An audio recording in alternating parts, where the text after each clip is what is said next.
Blogger Rajib Haider থেকে শুরু করে পাবনায় আশ্রমের সেবায়ত নিত্যরঞ্জন পাণ্ডে গত ৩ বছরে একই ধরনের হামলায় প্রাণ হারিয়েছেন অন্তত অর্ধশত মানুষ। নিহতদের মধ্যে আছেন লেখক, ব্লগার, শিক্ষক, প্রকাশক, সংস্কৃতিকর্মী, ইমাম, যাজক, পাদ্রী, পুরোহিত, বৌদ্ধ ভিক্ষু, এমনকি বিদেশি নাগরিক। অনেকে পেয়েছেন প্রাণনাশের হুমকি।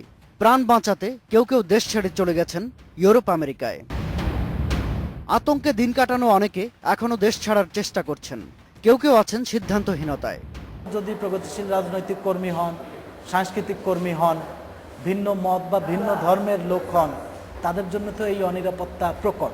নিহতদের স্বজনেরা বলছেন, অতীতের যে কোনো সময়ের চেয়ে বেড়েছে জঙ্গি তৎপরতা।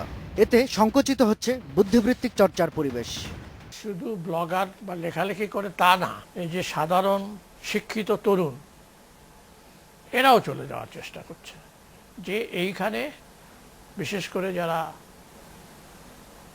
ফ্রি থিঙ্কার, মানে মুক্ত বুদ্ধির, সরাসরি চর্চা না করলেও মুক্ত বুদ্ধির ধারক মধ্যে, এরা মনে করে যে আমাদের অবস্থান এখানে খুব একটা ভালো না। অপরাধ ও সমাজ নিয়ে গবেষণায় জড়িতরা মনে করেন, অস্থির পরিস্থিতির সুযোগ নিচ্ছে বিভিন্ন গোষ্ঠী।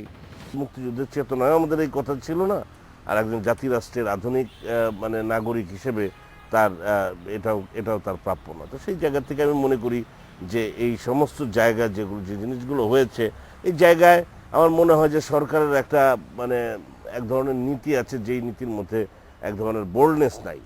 আমার মনে হয় যে সেই জায়গাটা সরকারের অ্যাড্রেস করা উচিত।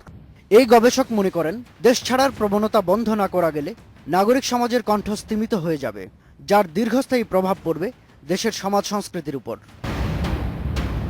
Shahadat Hossain, independent news, Dhaka.